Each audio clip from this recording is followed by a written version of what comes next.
My name is Waylon Kroll, Senior Mechanical Engineering, and here's my speech on nonverbal communication in international context. Let's get into it. 5,000 people, that is my town's population. It was the largest town for an hour in any direction. This is actually a picture of one of our pastures, some of our longhorn cattle. So growing up in rural northeastern Washington, my outside perspective of the world was really limited, nearly non-existent. So on one of our rare vacations, we went to the Dominican Republic, and it changed my life. The mystique of the world opened up to me during that trip, so much so that I cried when we had to leave. I was in 7th grade, so give me a break, all right? But man, I just was so attracted to how so many different people could live so many different lives, and quite frankly, in less comfort than what we have here in the U.S. So I joined GEAR, Global Engineering Alliance for Research and Education here at Purdue, and this is to leverage international experience through a study abroad in Madrid, Spain. But what I really want to share with you was my work abroad in Hsinchu, Taiwan. This was with the Advanced Rocket Research Center, or ARC, at National Yangming Chiaotong University, or NYCU, and it was under the head of the Taiwan Space Agency. So basically, our NASA director, the Taiwanese equivalent, was my boss, so it was pretty cool. So GEAR had set me up with some knowledge beforehand through a couple courses, a couple classes here and there, to kind of help me prepare for that international experience. But after completing that international experience, it's clear to see that things are easier said than done. As always, I still had a lot more to learn. So UC3M, that school that I went to in Spain, was a lot more Western friendly, a lot more Western similar. So it wasn't really as different as it could be. But Taiwan was unlike anything I'd really been to before.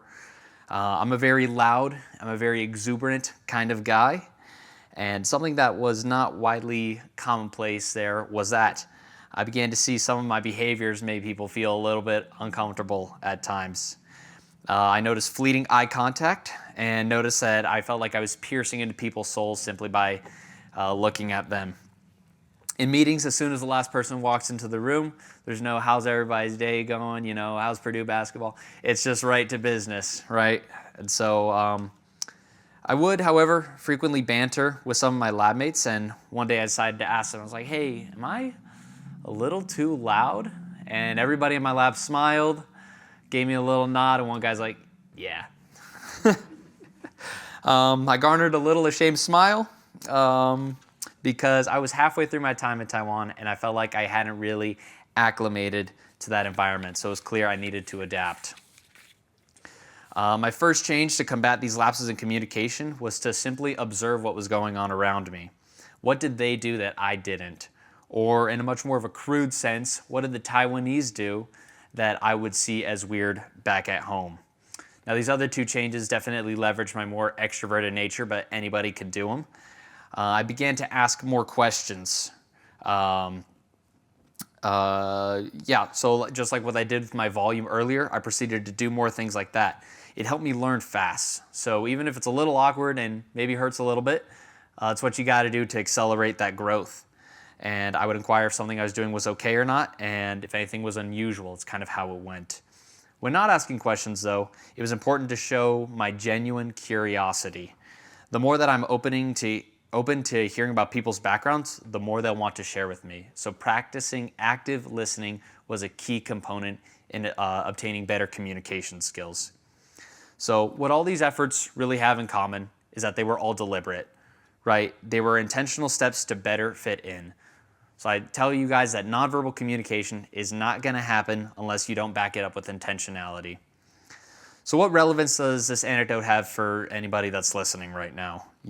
So although I spent only 2 months in Taiwan, I made dozens of connections and friends all across the school. And I still have some group chat with some of my lab mates that I'll send memes to. Subtle flex, but my professor followed me back on Instagram. So that's pretty cool. It's him and the neon there, shout out.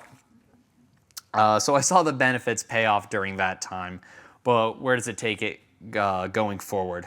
Well, this summer, I plan to go to Nairobi, Kenya, where I'll be doing research at Dedan Kimathi University of Technology. And the skills that I learned in Taiwan to adapt are directly going to apply for this international experience going forward. So that's all about me, right? What can this do for you? Why do you even care? Why are you sitting here? Unless you got a friend here, right? Well, if you haven't noticed, we go to a very international school. About a sixth of our student population is international students. And we're in an increasingly global job market, so I think it'd be in your best interest to obtain this knowledge. Moreover, these nonverbal skills don't only apply to just foreigners, right? Does everybody in America want to be treated the same?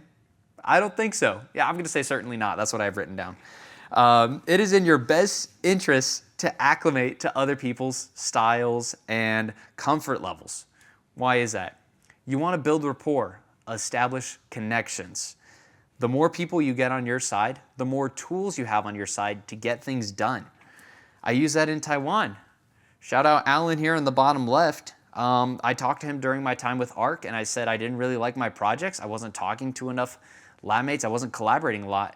And so he immediately shifted my projects and readjusted me to do what I wanted to. So I've already seen it play out and work great. So so through the intentionality of my communication, it helped me when I needed something to be explicitly done on my behalf. And I'm confident that if you were put in that position there as well, those communication skills would help you get there. So I hope you found value in what I had to say today, and to be observant, be inquisitive, and be deliberate.